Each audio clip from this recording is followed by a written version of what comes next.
আজকে আমরা আলোচনা করব নারী অধিকার কমিশনের কিছু সংস্কার নিয়ে, যে সংস্কারগুলো সরাসরি কোরআন এবং হাদিসের বিরুদ্ধাচরণ করে। তার আগে ভূমিকা স্বরূপ আমি একটি কথা বলে রাখি, সেটা হচ্ছে আমি একদিন তুলা কেনার জন্য একটি দোকানে গিয়েছিলাম। তো তুলা যাচাই বাছাই করতেছিলাম। তো তাকে আমি বললাম যে ভাই, আমি কিছু তুলা স্যাম্পল হিসাবে নিয়ে যেতে চাই।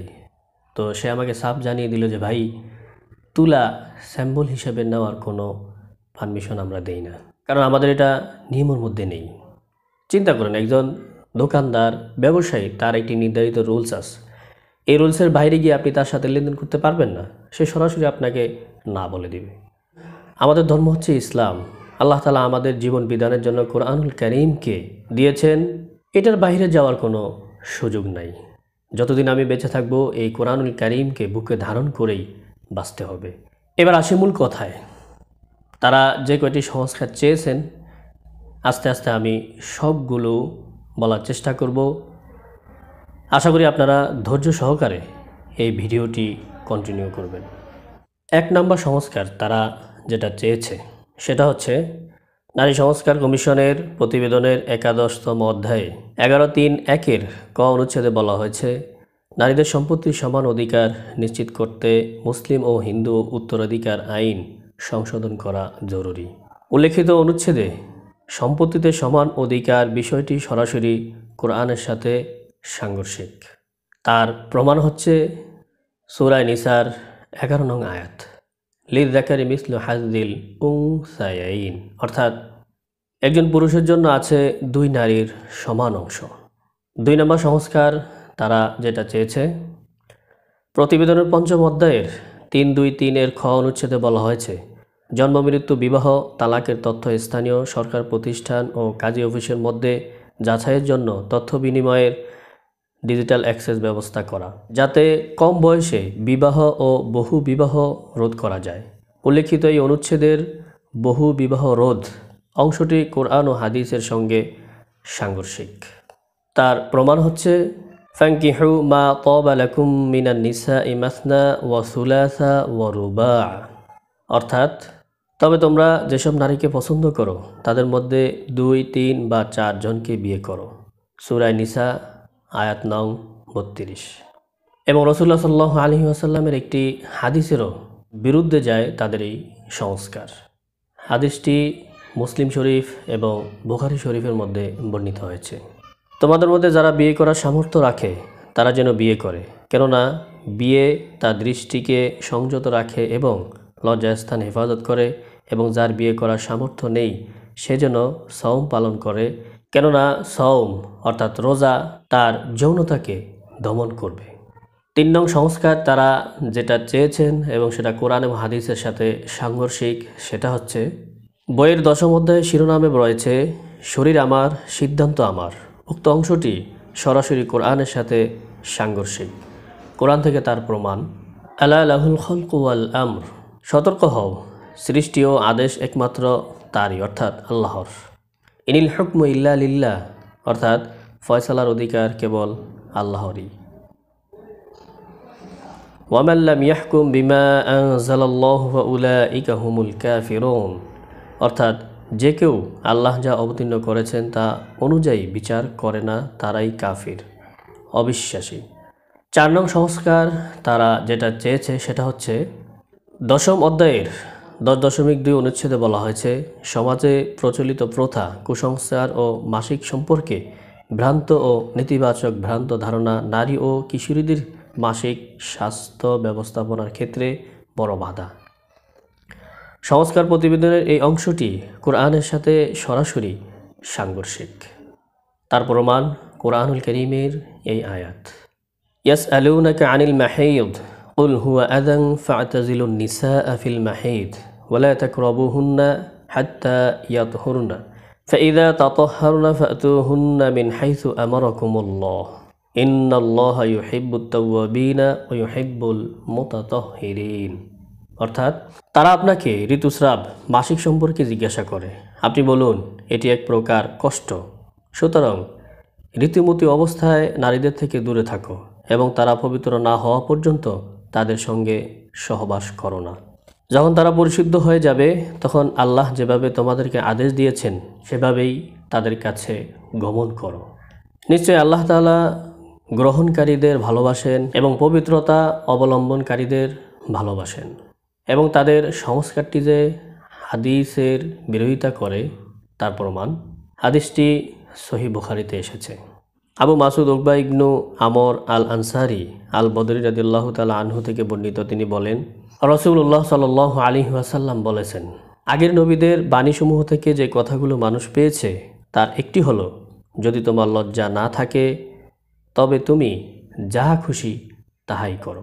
5 নম্বর যে সংস্কারটি তারা চেয়েছে সেটি হচ্ছে 4th অধ্যায়ের 4.1 অনুচ্ছেদে বলা হয়েছে, নারী ও শিশু সংক্রান্ত নীতি প্রণয়ন ও বাস্তবায়নে সহায়তা করে। এটি নারীর অধিকার রক্ষা ও জেন্ডার সমতা নিশ্চিত করতে নীতিমালা প্রণয়ন, বাস্তবায়ন, পর্যবেক্ষণ এবং পরামর্শ প্রদান করে। এখানে পরোক্ষভাবে ট্রান্সজেন্ডার এর বিষয়ে বলা হয়েছে, যা সরাসরি কোরআন ও হাদিসের সাথে সাংঘর্ষিক। তার প্রমাণ কোরআনুল কারীমের এই আয়াত, وَلَآمُرَنَّهُمْ فَلْيُغَيِّرَنَّ خَلْقَ اللَّهِ وَمَنْ يَتَّخِذِ الشَّيْطَانَ وَلِيًّا مِّن دُونِ اللَّهِ فَقَدْ خَسِرَ خُسْرَانًا مُبِينًا। অর্থাৎ, আর আমি অবশ্যই তাদেরকে নির্দেশ দেব, ফলে তারা আল্লাহ সৃষ্টিকে পরিবর্তন করবে। আর যে কেউ আল্লাহকে বাদ দিয়ে শয়তানকে বন্ধু বানায় সে তো স্পষ্ট ক্ষতিতে পড়ে। সূরা নিসা আয়াত 119। এবং তাদের এই সংস্কারটি হাদিস শরীফের বিরুদ্ধে যায়। রাসূলুল্লাহ সাল্লাল্লাহু আলাইহি ওয়াসাল্লাম তাদের উপর লানত করেছেন যারা পুরুষ হয়েও নারীদের অনুসরণ করে এবং নারীরা যারা পুরুষদের অনুসরণ করে।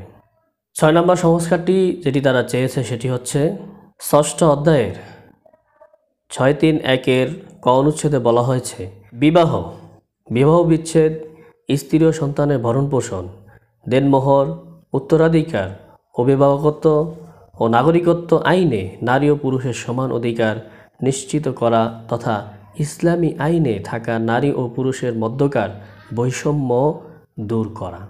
উল্লিখিত অনুচ্ছেদে স্পষ্টভাবে নারী ও পুরুষের সমান অধিকারের কথা বলা হয়েছে, যা সরাসরি কোরআন ও সুন্নাহের সাথে সাংঘর্ষিক।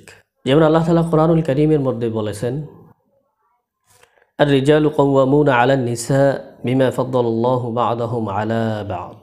অর্থাৎ, পুরুষেরা নারীদের অভিভাবক, কারণ আল্লাহ তাদের একের উপর অপরকে শ্রেষ্ঠত্ব দিয়েছেন। লিযাকারি মিসলু হাযিল উনসায়াইন, অর্থাৎ একজন পুরুষের জন্য আছে 2 নারীর সমান অংশ। 7 নম্বর যে সংস্কারটি তারা চেয়েছে সেটি হচ্ছে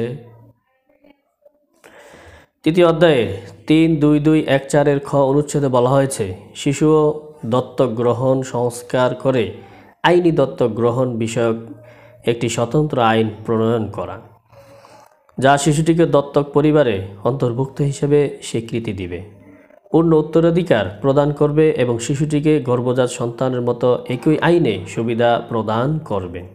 উল্লিখিত এই অনুচ্ছেদে দত্তক শিশুকে গর্ভজাত শিশুর ন্যায় বিধানের কথা বলা হয়েছে, যা সরাসরি কোরআনের সাথে সাংঘর্ষিক। তার প্রমাণ, ওয়ামা জাআলা আদিয়াকুম আবনাআকুম যালিকুম কাউলুকুম বিআফওয়াহিকুম ওয়াল্লাহু ইয়াকুলুল হক ওয়া হুয়া ইয়াহদিস সাবিল। অর্থাৎ, আর তোমাদের দত্তক পুত্রদেরকেও আল্লাহ তোমাদের প্রকৃত পুত্র বানাননি, এগুলো তোমাদের মুখের কথা মাত্র, আর আল্লাহ সত্য কথা বলেন এবং তিনি সঠিক পদের দিশা দেন। সূরা আল আহজাব আয়াত 4। 8 নম্বর যে সংস্কারটি তারা চেয়েছেন সেটি হচ্ছে 3য় অধ্যায়ের 3.2.3.1.1 এর ঘ অনুচ্ছেদে বলা হয়েছে, বহু বিবাহ প্রথা বিলুপ্ত করতে হবে। এখানে বহু বিবাহ নিষেধের কথা বলা হয়েছে, যা সরাসরি কোরআন ও সুন্নাহের সাথে সাংঘর্ষিক। পবিত্র কোরআনুল কারীমের মধ্যে বলা হয়েছে, ইন খিফতুম আল্লা তুকসিতু ফিল ইয়াতামা ফানকিহু মা তাবা লাকুম মিনান নিসাই মাসনা ওয়া সুলাসা ওয়া রুবা। অর্থাৎ, আর যদি তোমরা আশঙ্কা করো যে ইয়াতিমদের ব্যাপারে ন্যায় বিচার করতে পারবে না, তবে যেসব নারী তোমাদের পছন্দ তাদের মধ্য থেকে 2, 3 বা 4 জনকে বিয়ে করো। সূরা আন-নিসা আয়াত 3। 9 নং যে সংস্কারটি তারা চেয়েছে সেটি খুবই ভয়ঙ্কর। দ্বাদশ অধ্যায়ের 12-3-11 যৌন উচ্ছেদে বলা হয়েছে শ্রম আইন যৌনকর্মীদের শ্রমিক হিসেবে স্বীকৃতি প্রদান। এখানে যৌনকর্মীকে স্বাভাবিক কর্ম হিসেবে দেখানো হয়েছে, যা কোরআন সুন্নাহের সাথে সাংঘর্ষিক। তার প্রমাণ কোরআনুল কারীম থেকে, আয-যানিয়াতু ওয়াজ-যানি ফাজলিদু কুল্লা ওয়াহিদিম মিনহুমা মিআতা জালদা ওয়ালা তাখুযুকুম বিহিমা রা'ফাতুন ফি দীনিল্লাহ ইন কুনতুম তু'মিনুনা বিল্লাহি ওয়াল ইয়াউমিল আখির ওয়ালিয়াশহাদ আযাবাহুমা তাইফাতুম মিনাল মুমিনিন। যার অর্থ হচ্ছে, ব্যভিচারিণী নারী ও ব্যভিচারী পুরুষ তাদের প্রত্যেককে 100 বেত্রাঘাত করো। আল্লাহর ধর্মে তাদের প্রতি কোনো ধরনের দয়া যেন তোমাদেরকে নিরুৎসাহিত না করে, যদি তোমরা আল্লাহ ও পরকালের প্রতি ঈমান রাখো। আর তাদের শাস্তির সময় মুমিনদের একটি দল যেন উপস্থিত থাকে। সূরা আন-নূর আয়াত নং 2। ফামান ইবতাগা ওয়ারাআ যালিকা ফাউলাইকা হুমুল আদুন। অর্থাৎ আর যারা এছাড়া অন্য কিছু কামনা করে তারা সীমালঙ্ঘনকারী। সূরা আল মুমিনুন আয়াত 7। ওয়ালা তাকরাবুজ জিনা ইন্নাহু কানা ফাহিশাতাও ওয়া সাআ সাবিলা। অর্থাৎ আর ব্যভিচারের নিকটেও যেও না, নিশ্চয়ই তা এক অশ্লীল কাজ এবং খুবই নিকৃষ্ট পথ। সূরা আল ইসরা আয়াত 32। এবং এর সপক্ষে হাদিস থেকেও প্রমাণ রয়েছে। তোমরা আমার কাছ থেকে জেনে নাও, আল্লাহ তাদের অর্থাৎ ব্যভিচারীদের জন্য একটি পথ নির্ধারণ করেছেন। বিবাহিত নারী ও পুরুষের ক্ষেত্রে 100 বেত্রাঘাত এবং পাথর নিক্ষেপ করে মৃত্যুদণ্ড, আর অবিবাহিত নারী ও পুরুষের ক্ষেত্রে 100 বেত্রাঘাত এবং 1 বছর দেশ থেকে নির্বাসন। 10 নম্বর যে সংস্কারটি চেয়েছে তথাকথিত নারী কমিশন, সেটি হচ্ছে 3য় অধ্যায়ে 3.2.1.1.3 ক অনুচ্ছেদে বলা হয়েছে, যেহেতু রাষ্ট্র একটি ইহজাগতিক সত্তা, সেহেতু কোনো ধর্মীয় বিধান অনুসরণ করে সংবিধান শুরু হওয়া উচিত নয়। নাউজুবিল্লাহ। তাছাড়া একটি ধর্মকে প্রাধান্য দেওয়া ধর্মনিরপেক্ষতা নীতির সাথে সাংঘর্ষিক। তাই অনুচ্ছেদটি বাতিল করা প্রয়োজন। উল্লেখিত এই অনুচ্ছেদে স্পষ্টত ধর্মনিরপেক্ষতাকে সমর্থন করা হয়েছে, যা কোরআনের সাথে সাংঘর্ষিক। তার প্রমাণ, ওয়ামান ইয়াবতাগি গায়রাল ইসলামি দীনান ফালান ইউকবালা মিনহু ওয়া হুয়া ফিল আখিরাতি মিনাল খাসিরিন। যার অর্থ হচ্ছে, আর যে কেউ ইসলাম ব্যতীত অন্য কোনো জীবন ব্যবস্থা গ্রহণ করতে চায় তা কখনোই তার কাছ থেকে গ্রহণ করা হবে না, এবং আখিরাতে সে হবে ক্ষতিগ্রস্তদের অন্তর্ভুক্ত। অন্য আয়াতে আল্লাহ তাআলা ইরশাদ করেন, ইন্নাদ-দীনা ইনদাল্লাহিল ইসলাম। নিশ্চয় আল্লাহ তাআলার নিকট গ্রহণযোগ্য ধর্ম হলো ইসলাম। সূরা আলে ইমরান আয়াত 19। প্রিয় দর্শক, তারা যে 10টি সংস্কার চেয়েছে, আপনি একজন মুসলমান ইমানদার হিসাবে আপনার বুকে হাত দিয়ে বলুন, এই সংস্কারগুলা কি আপনি চান? যদি না চান, তাহলে এখনই তাদের বিরুদ্ধে সোচ্চার হওয়া উচিত এবং আমাদের অন্তর্বর্তীকালীন সরকার প্রধান, তার কাছে আমরা বিনীত নিবেদন জানাই এ জাতীয় নারী সংস্কারকে বিলুপ্ত করা হোক।